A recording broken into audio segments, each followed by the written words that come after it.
damay wax benn affaire bu simple bu compliqué wul yàlla nañu yàlla musal ci munaafiqun xam nga révolution française xam nga lu ko indi. oui les tartuffes mooy ñooñu di am apparence baax te bon ñoo indi révolution française ñoo indi population bi jékki-jékki rek fippu jàpp roi bi kut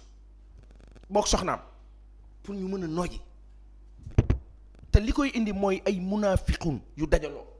ci réew yàlla ñu ci yàlla musal. allahumma amin. damay wax ne li am si réew mi nii ku ko dénoncé wul jàpp ne waaw benn opposition moo fi nekk sonal nit ñi nun de rus nañu sax di la wax dara waaye daañu la xool bët ba yéeme ndax daanu am gàcce ci di la xool kaa mënti doon ak kaa mënti doon na Ahmed Aïdara noonu ngeen ko arrêté tegul fenn ngeen arrêté ko ak ay jigéen ak ay góor bokk nañ ci sax ñu wax ñoo xam ni troisième âge la ñu bokk yéen xanaa kuy jàpp ba jàpp ab paa màgget xanaa nga yow agent bi sax yow biy jàpp paa bi yow agent bi yéen suñu bokk policiers yi la ñuy wax yéen ñiy jàpp ay paa mais xanaa sax ngeen mën a ruus tuuti ne kii kat mag la bàyyi leen ko mu dem mag mënut a xeex mais vous allez les incarcérer tàngaay bi jàpp leen ak période hivernage bi ñu nekk mais ñu na yàlla xam bu ñu deewee seen loxo lu ngeen di wax jagat-jagate yóbbu daal ne waaw maladie naturelle ba pare ngeen ne après da ngeen dem seen kër yi la lekk ceeb la naan ataaya la waxtaan way tey dañu demoon yéen foog ne yàlla ji noonu lay dundee ak ñun mu kaa faj di ko régler muy këpp si een di këpp si seen ay njaboot ngeen di am lu leen metti te du ngeen xam fu mu jóge fii maam jaara faam di dox léegi kon finalement yow daal bu fekkee dañ ne diw nga buñ la ràññatlee boori kër maam kër Barthélemy wala kër Sonko wala kii ñu ne diw la nañ ko jàpp kon Sénégal noonu lay fonctionner amul délit amul dara lan mooy fan la ñu teg ci réew mi nga jàpp des élus députés mais c'est-à-dire dañu egg benn niveau boo xam ne da nga naan sax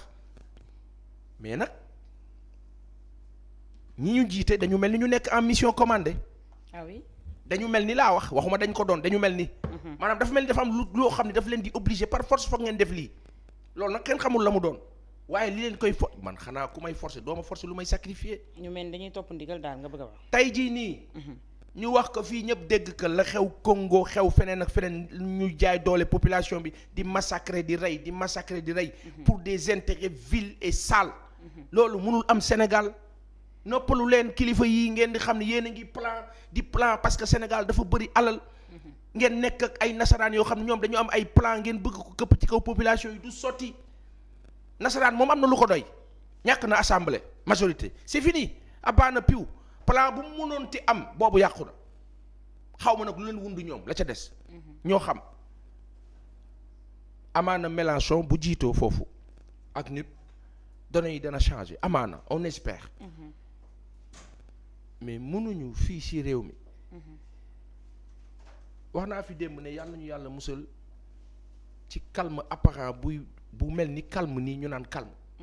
yàlla na yàlla saxal jàmm Sénégal mooy bu dëkk bi ne teg yàlla na yàlla def jàmm ci réew mi yàlla bu réew mi tàkk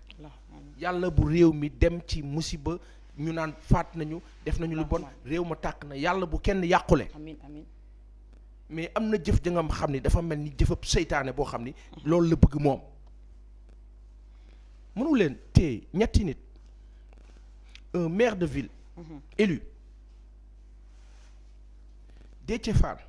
mandataire d'une liste une coalition Mame Diarra Fam député et des dirigeants des personnes soi-disant yoo xam ne am nañ yaakaar ne ñii ay nitu état lañu bëgg avaliser loolu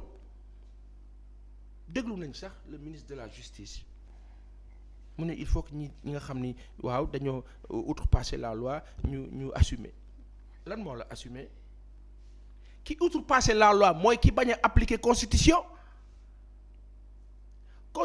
permettre na ngeen ne mais ca biir constitution ba ca biir constitution ba am na fu ñu bind sax kuy salfaañe constitution article ba laa xamatul kilifa ñi jàngkat yi ne ci émission bi nañ ñu ko bindal ci internet article 156 u xaw ma lan la. nañ ñu ko bindal ñi nga xam ne xam nañ mbir mi nañ ñu ko bindal. ñoo ngi lay dégg. waaw nañ ñu ko bindal ñu xam fan la ñu waxee ci wàllu législation ci wàllu constitution bi ne ñi nga xam ne ñu ngi yàqate constitution bi ñoom lan mooy seen àtte. parce que le fait de refuser le droit des uns et des autres ci biir constitution jàpp ñooñu jaay leen doole loolu banditisme la délit la. mais comme contexte bi ñu nekk contexte su jaay doole la foofu la ñuy amee problème ci di dégg ñu naan nañu waxtaan. mais waxtaan ak ko bëgg waxtaan ak kay dox ci waxtaan. bi ñu nee dialogue fii ci Sénégal sunu baay bi Famara Ibrahima Sagna jiitu ko. lan moo xewoon c'était un dialogue mais presque un faux dialogue parce que ñoom waa Benno Bokk Yaakaar dañoo ñëw ak seen ay conditions ñoom nii lay demee lii la ñoo wax nii lañ koy waxee nii lay tëddee. loolu doonatul dialogue te foofu la ñu faussé foofu la ñu faussé lépp mu jur nag un processus boo xam ne àggul opposition bi bañ adhérer à ça ñu agsi fii maanaam yoon bi ñu jaaruñu ci yoon bi comme il se doit dañ ci jaar de façon saccadée jaxasoo méli-mélo ba agsi ci di amal ay élections yoo xam ni jaarut yoon wala narut a jaar yoon foofu la ñuy waxee quand maintenant dans ce pays kon man fi mu nekk nii bu ma jógee daan na wéy lii ñuy def nii du dëgg du yoon nangam lii fuñ ko teg kon dañuy ñëw ne dem leen jàpp léegi Sénégalais yëpp lañu nar a jàpp nii éliminer leen wan bàyyi wan tranquillement te du am benn solution lu dul jàpp tëj jaay doole à la limite prise d'otage. C'est la question que tout le monde se pose. Très bien Paasan balaa may ñëwaat ci yow Régis mën ngeen ma kaleel élément Aminata Tall bi le temps que ma bàyyi mami mu daal di nuyoo wax ma aussi ban sentiment la am ginnaaw bi nga xamante ne kii di Ahmed Aïdara démb déféré nañ ko Mame Diarra Fam et Déthié Fall Mame Diarra et Déthié Fall ils seront jugés ce mercredi Ahmed moom dinañ ko déglu ci àjjuma bi ñu jëm di le 24 ce sentiment nuyul ba pare. di nuyu Pape Assane ma mbokk Lébu borom fukki penc yeeg ñaar yi di nuyu internautes yi nga xamante ne ñu ngi ñuy seetaan di nuyu toute l'équipe technique di nuyu également képp koo xamante ne soppee deux angles ñu ngi leen di gërëm di leen sant bu baax ci message de soutien yi nga xamante ne jot nañu ko ñun ñëpp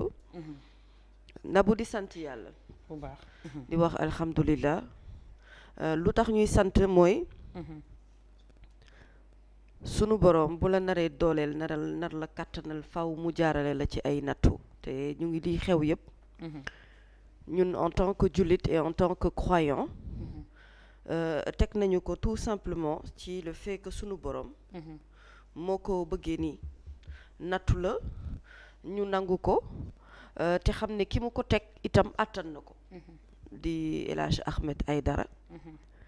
di jàmbaari góor di nit ku am pas-pas nit ku am yëg-yëg di nit ku fonk doomu aadama ku mën a daw te sonn ci nit ak mën nitam li ko dal yéenewuñu ko mais sante nañu ko yàlla ndax xam nañu ne moom mii mu dal attan na ko yàgg naa wax ci émission bii ne Ahmed Aïdara nit la koo xamante ne nii kuy séntu ci moom ragal juum nga ndax ragal nekkul ci moom li tax ragalul nag c'est parce que dafa ànd ak yàlla te ku ànd ak yàlla doo ragal Nabou ak foo mënti nekk rek sunu borom rek dafa nekk moo xam ci néeg bu lëndëm ak néeg bu leer nag ñoo ci bokk yam sunu borom mooy def ci nit lii war a mën a tax ku nekk boo xëyee ko koy nekk sa soxla boo yaakaaree ne da nga koo làq sax wala da nga koo nëbb jant bi boo fekk ne da nga koo gën a dooleel te xamoo ko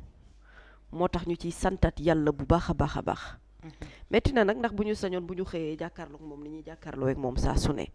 waaye bi muy engagé wu ci politique bi muy engagé wu ci xeex bi nga xamante ne ci la sóobu nii xamoon na ne lu nekk mënoon na ko ci fekk donc waajoon na situation yëpp d'ailleurs sax loolu moo tax d'ailleurs bi ñu koy yóbbu dee ba ci image yi ñëpp gis nañ ne on a vu le visage souriant de El Hadj Ahmed Aïdara ba bi ñu koy yóbbu sourire baa ngi ci kanam gi di nit ku woyof nag xam nga li ma bëgg a wax Nabou ci El Hadj mooy mooy nit ki nga xamante ne moom moo yelloo taxaw mooy nit ki nga xamante ne moo yelloo ñaan nit ki nga xamante ne moo yelloo soutien dëgg-dëgg ndax Ahmed bu muy xeexal Sénégal booba xeexalul boppam bu doon xeexal boppam bu ñafee ba am postu meeram da cay toog lu mu am muy wërsëgam mu bokk kook njabootam mais gëm-gëm ak pas-pas moo nekk ci moom nit la koo xamante ne nitu principe la musul wàcc ci yoon bi mu nekk ndax yoon bi mu nekk ci la mës a tegu bien avant nguur bi di nekk fi ba tey nguur gi bu mu fi nekkee te bu fi nguur gi jógee ci kattanu yàlla ak boromam dafay wéyal nekk ci li mu nekk kon kooku nekkul Ahmed Aïdara bu 2A TV nekkul Ahmed Aïdara bu Abdou Fall wala bu Guédiawaye wala bu GLB nekkul Ahmed Aïdara bu Yewwi Askan Wi Ahmed Aïdara bu Sénégal la Ahmed Aïdara bu àdduna la ndax fii lay taxaw porter le combat de tout le monde kon kooku nag moo yelloo taxaw kooku moo yelloo ñaan kooku moo yelloo ndimbal kooku moo yelloo lépp loo xamante ne as gor rek soxla na ko bu nekkee ci jamono yi ñuy toll moo tax may ñaan ku ci nekk ci ñun nañu ko taxaw ni nga xamante ne noonu la ñu taxawoo ñun Sénégal nañu ko ñaanal ni nga xam ne noonu la dëkkee di ñu ñaanal nañu fexe ba le sourire bi muy def ci sunu kanam suba bu ñu xëyee ak nit jamono lu mu metti metti lu ñuy dund jafe-jafe gu tar Ahmed nit la koo xamante ne lui ci à sa propre personne teewaayam rek wàccee na stress bu bari yàlla na ko xolam bu set ak xolam bu laab ak mbaaxam ak ni mu mel loolu yëpp yàlla na ko sunu borom taxawu ci période bu jafe bii nga xamante ne moom lay dund moom lay traversé ñu nag dañuy wëy di def sunu liggéey ndax ba muy taxawal 2A moom rek bu doon moom kese 2A du am kàttan gi mu doon mais nag c'est la personne bi nga xamante ne moom moo porté li nga xam ne moom mooy esprit 2A TV bi et c'est pas maintenant qu'on va s'arrêter on va continuer de faire notre travail parce que sunu liggéey ba mu koy dëpp di ko taxawal boobu ci injustice la jógee mu taxawal yëfi boppam àdduna woon ko ne li nga taxawal dañ la ciy jàppale donc ñaan nañ nit ñi tey ñu gën a taxaw gën a jàppale 2A TV gënu ko dooleel ba moom fi mu nekk xelam mën a dal xolam mën a féex xam ne li mu fi taxawal ñi ñaa ngi wéyal liggéeyu dans tous les cas jàpp nañu benn Ahmed Aïdara mais fii ñëpp ay Ahmed Aïdara lañu tout le monde kenn ku nekk ci ñun Ahmed Aïdara nga ba ci ñi nekk ci biti kenn ku nekk ci ñoom Ahmed Aïdara nga ku ko bëgg ku ko bëggul ku ko sopp ku ko soppul ñëpp a naqarlu nañu lii parce que nag ku baax ku ne mënoo koo yéene nit ku nekk laa wax nga am xol bu baax mënoo yéene sa moromu jullit muy nekk ci situation bu ni mel waaye nag sante nañ ko yàlla ñu ngi wax alhamdulilahi rabbil alamin ndax nag yonent yàlla Yusuf bi ko yàlla naree defal xéewal daf koo tëj du dëgg maître Abdoulaye Wade balaa muy am li mu am tey ñaata yoon la ñu ko tëj ci kaso bi sunu borom nag mooy defee noonu dañu koy sant bu baax yombul neexul dëgg la ñun ñëpp dund nañ ko situation bu metti démb mais vraiment bu ñu yeewoo tey dañu gën a ànd ak gëm gën a ànd ak pas-pas gën a ànd ak dëggu gën a ànd ak lu ne di ñaan yàlla may ñu yeggaleeg sunu sago ci li nga xamante ne moom la ñu sóobu tegu ci yoonu dëgg sax ci rek voilà ndax dëgg moom sunu borom a ko moom muy noonu merci mami et courage nañu gën a dëgër rek te moom sax bu fi nekkoon tu es très bien habillée aujourd'hui bon comme toujours mais aujourd'hui plus machallah jërëjëf il y a encore une poupée jërëjëf non ma poupée Barbie non si tu machallah j'avoue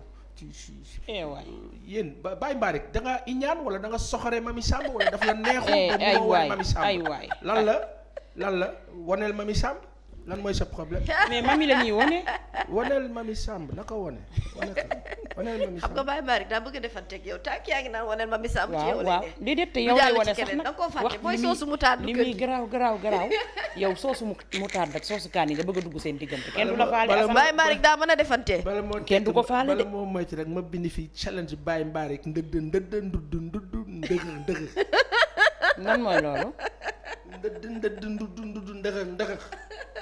yàlla na jàmm yaa ginnaaw la yow mi ci kuddu cin waa rek cin la ñu gàddu waaye yéen a ngi waat casserolade man moom dama yor drone di wër Dakar parce que am na ñu ma man de am na image yu ma jot nag dama xamul ndax jotaale ngeen ko am na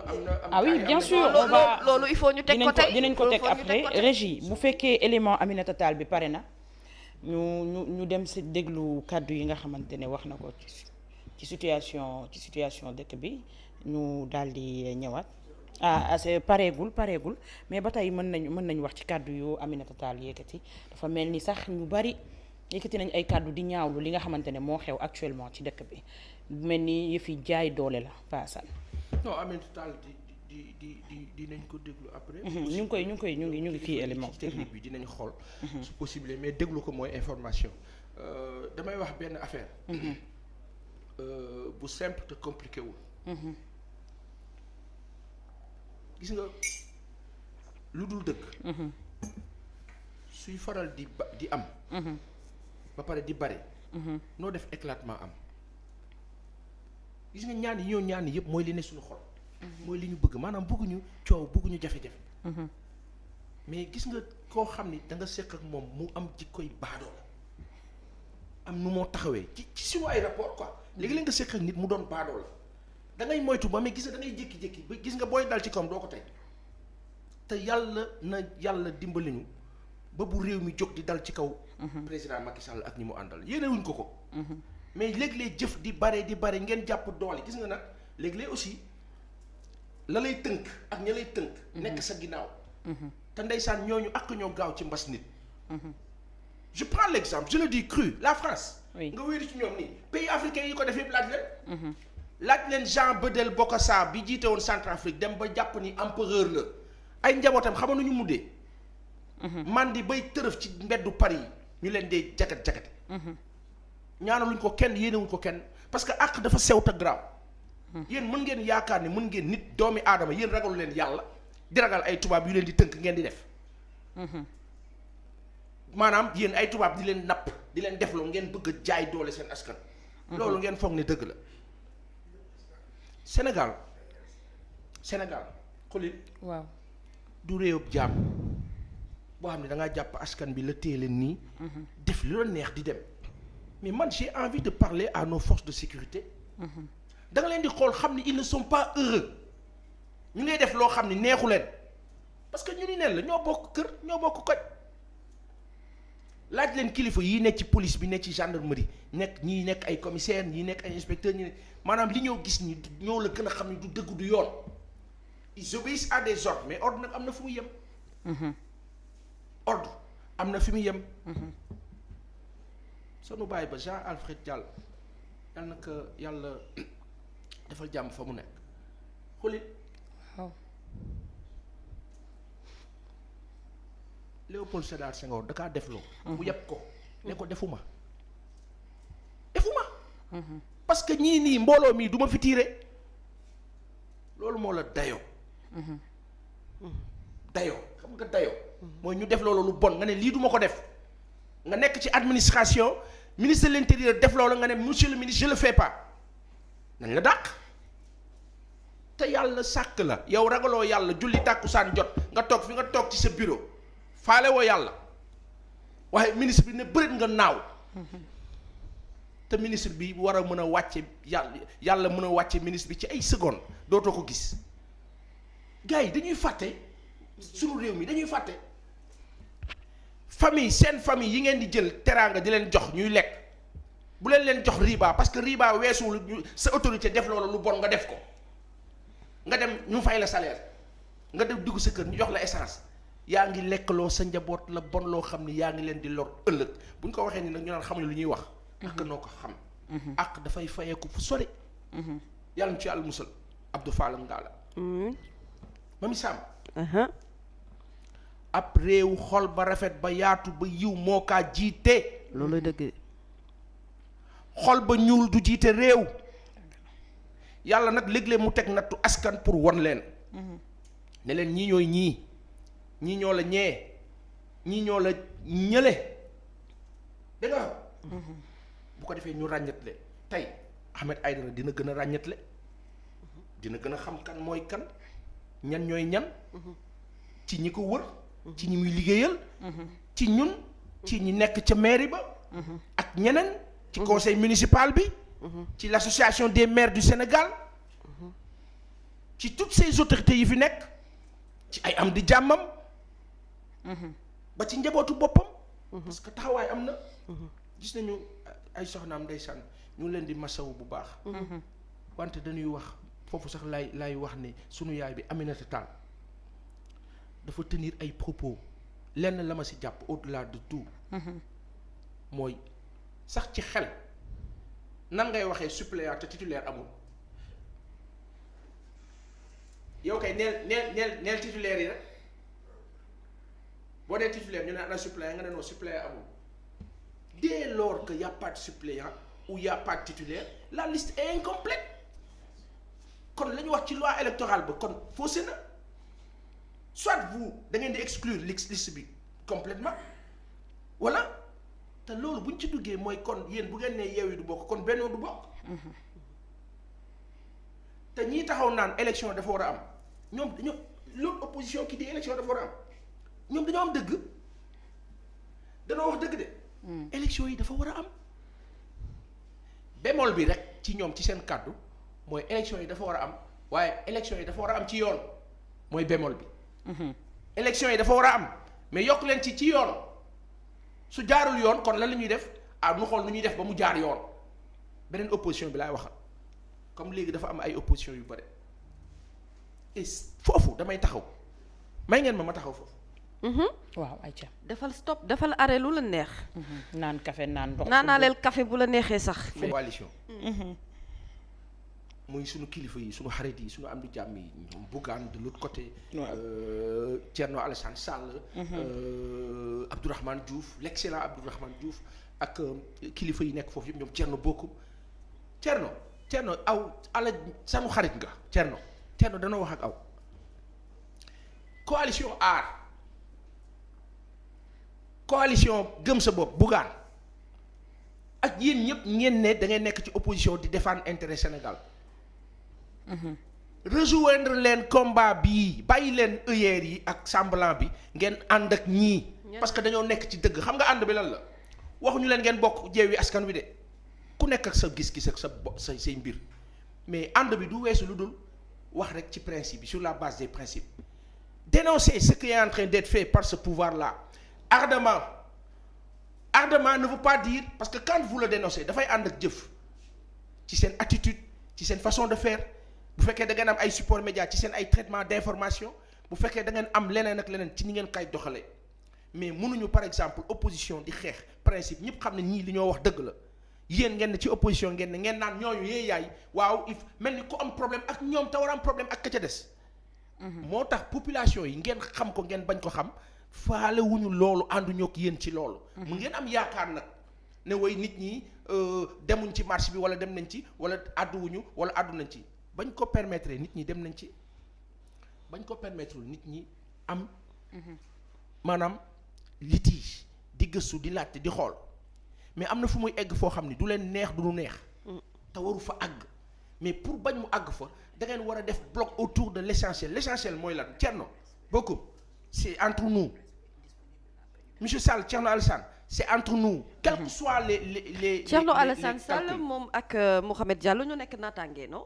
je pense naataange askan wi je crois. ñoom ñooy aar. non naataange Thierno Alassane Sall Mouhamed Diallo naataange je sais pas c'est quoi askan wi oui man ñoom ñooy aar Sénégal Sénégal bokkul. aar c'est la coalition. c'est la coalition ñoom de ci lañ bokk. d'accord naataange boobu ngay wax est-ce que du mouvement peut-être. est-ce que du mouvement peut-être bien parce que waaw ci laa gis Thierno Alassane Sall Mouhamed Diallo Ndella Madior ñoom ñëpp foofu la ñu bokk. Ndella si mais damay wax Ndella Madior sama xarit bi. nuyu nañ ko bu baax ak ñu ngi kaa nuyu bu baax suñu xarit bi.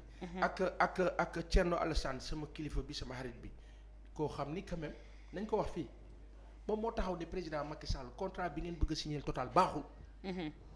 monsieur Sall principe boobu la Sénégalais yi nawee. te dara waru ko altérer. aujourd'hui les questions de positionnement en termes de leadership kii mooy jiite kii du jiite kii moo jiitu teg leen ko ci ginnaaw. dox leen ci principe bi pour que Sénégalais yi gën leen naw. Thierno Bocoum Thierno Alassane Sall Abdourahmane Diouf l'ingénieur que j'appelle ingénieur gars yi bu ñu nekkee di jote ñun ñaar am beneen noon bu jóge fële nekk ku ñoo sonal ñun ñaar dañuy déggoo régler ko ba pare door a xool ñun suñu cas foofu la réew mi toll. donc l'opposition qui tire sur l'opposition sachez que les Sénégalais ne vous agréent pas ànduñu ak yéen loolu on le dit comme parenthèse. li sunu yaay bi wax nag Aminata Tall moo di. pour me chuter mooy mënuñu def un recul aussi inadmissible de presque plus de 50 années ci ginnaaw loo xam ne musul sax am foofu. waxuma sax recul. mais musul am. ñu ne liste bii amul fenn. liste bi non ñii ñooy dem ñii duñu dem la liste est incomplète. loolu la sunu yaay bi wax moo jiite woon conseil économique social environnemental. sa waay ku fippuwul tey gis nga ñii ñu naan sax nañu wax non suba dinañ wax wala ginnaaw suba wala ginnaawaat suba.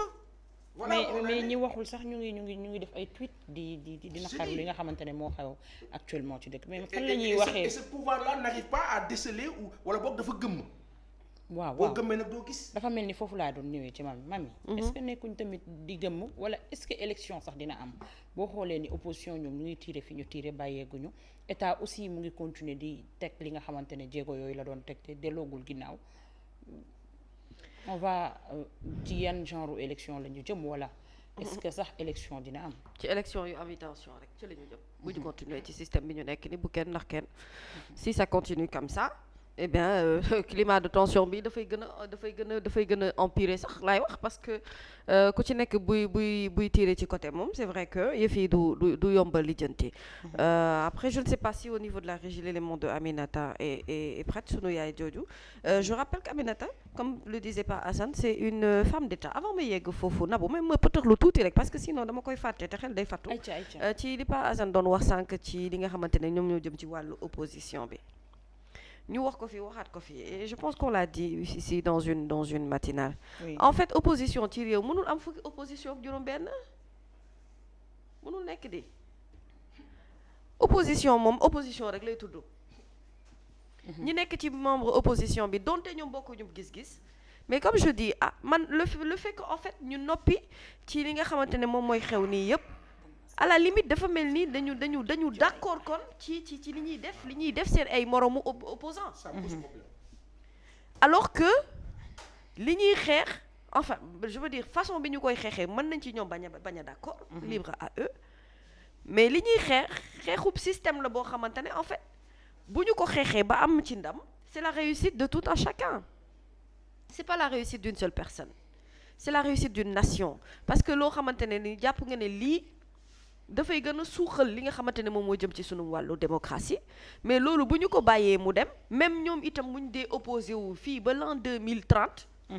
même problème bi moo fiy nekk alors que nag justement li nga xamante ne ñafe nañ ko ba am ko waruñoo seetaan ba loolu ñu ñàkk ko donc moi je ne comprends pas le fait que yeneen partie de l'opposition yi ba tey en réalité dégguma leen ñu wax ci lu ni mel te même bu fekkente ne encore une fois comme je dis la façon bi ñuy xeexee xëy na peut-être ñoom neexu leen mais je suis sûre que détenus politiques yi ñu teg loxo nii yëpp lu mu néew xanaa ku ci nekk sax am na loo xam ne séq nga ko nit même boo ko séqul ak nit par question de principe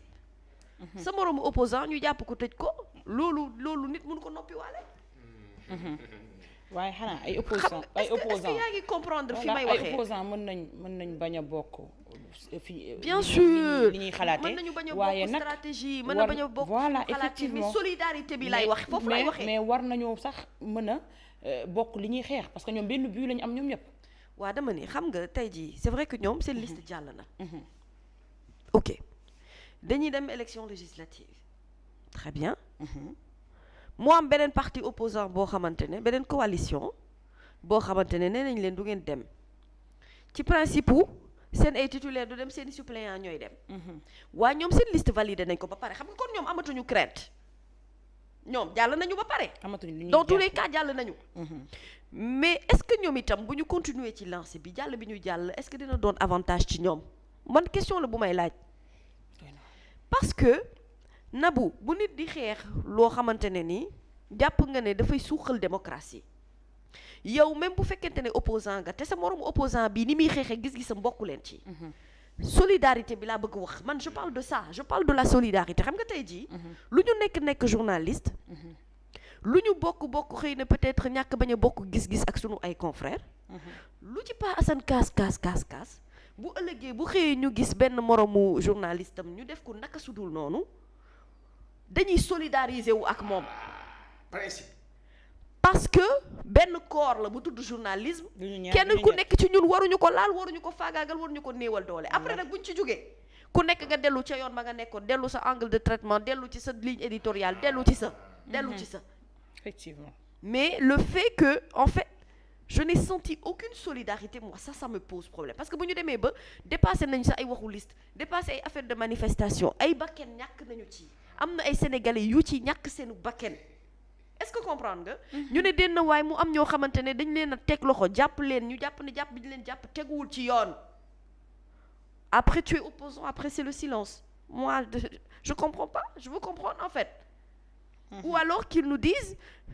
comme on dit que le silence aussi est une forme de communication qu'ils nous expliquent silence bi lan moo ko undu xëy na peut-être ñoom xëy na man je en fait c'est vraiment que moom li mu soulevé dafa nekk loo xam ne dafa nekk sama xel mi di ci jaabaa jonge boobu ba tey te mënu ma koo wax parce que jaaxaloon na ma trop réellement après pour revenir à Aminata Tall c'est une femme d'État boo xamante ne nii yàgg na ci état bu occuper ay postes de responsabilité yu bëri kenn gënu ko kawe lu dul conseil économique et social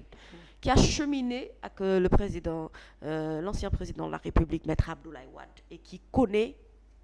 l'instrument de l'État ci li nga xamante ne moom la wax mooy maanaam élection yu ñu jëm maa ngi koy dégg muy daanele foofu naan en fait réellement lii du élection prenons le cas de Emmanuel Macron mu ngi génn ci ay élections législatives non et pourtant amul majorité Assemblée nationale et y a aucun problème mais mënoon na moom Emmanuel Macron ne Marine Le Pen du bokk mënoon na ne Mélenchon du bokk wala mu ne leen ñi ñooy bokk ci seen liste ñee duñ ca bokk non France kenn ñi ma faa def yooyu parce que da ngay respecter li nga xamante ne moom mooy démocratie da ngay respecter constitution bi Sénégal amul majorité Assemblée nationale mais dara xewul y a pas de problème kenn yéegu ko sax mën nañu sax d'accord ne mën nañu bañ a concevoir ay élections yoo xam ne parti au pouvoir bokku ci ba tey mais nga permettre au moins ñi nga xamante ne ñooy say opposants ñu participer bu ñu dee participer itam yow loo ci am jël ñoom lu ñu am jël ngeen bëri ji rek comme yow wóolu nga sa bopp wóolu nga sa doole xam nga ne yow fu mu nekk nii li ngay liggéey doy na la vraiment assez d'arguments pour nga mën a convaincre nit ñi à ce que ñu jox la ñu gën la dooleel au niveau de l'Assemblée nationale pour moi la bataille elle était là-bas et effectivement faire une liste boo xamante ne ni vraiment nga ne yow ñii tête de liste yi ña ca nekk ñii bokkuñu suppléants ya ñooy bokk effectivement c'est vrai que on n'avait pas analysé dans ce sens-là mais plus réaction yi di ñëw plus nit ñi di interagir ci li nga xamante ne moom mooy xew plus nga gis sa bët di gën a ubbeeku ci yenn détails yi gën a ndaw et puis fi nga xamante ne waxee na ko aussi mooy le recul démocratique de ce pays-là il y a un réel recul démocratique sincèrement man je ne pensais pas que réew mi dinañu dem ba tollu ci situation bii nii di dund lu mel nii ci koo xamante ne dañoo xeex amaana ba teg la fii ci koo xamante ne nit ñi dañu xeex ci ay bataille de principe ba mën la élire nga nekk président aujourd'hui nga waroon a def say ay mandat ba mu jeex nga dem vraiment te dara du xew mais li ñu seetlu nii Sénégal te man wax naa leen ko nee naa leen man dama tiit ci ëllëgu réew mi dama ci tiit li tax ma tiit ko nag mooy analyser li nga xamante ne mooy yëf yi nii lay demee rek boobu ba tey te maanaam ki fi nekk teggiwul tànkam te xam naa ne yaakaar naa ne fasul yéene teggi tànkam parce que ku fas yéene teggi da ngay doxi jéego yuy wane ne man kat je tends vers une situation beaucoup plus stable beaucoup plus apaisante je tends vers à ce que ñi nga xamante ne ñoom laa ko séqal réellement ma dem ak ñoom sur le champ politique sur le terrain politique ñu ñafee ko foofu lu ñu ci am ko askan wi de toute façon ñoom ñooy tànn te ñoom ñooy décider et dans tous les cas que mu nekk vœu ak mu ñàkk bañ a nekk vœu bëgg-bëggu askan wi moom mooy mujjee am loolu rek mooy dëgg merci Mamy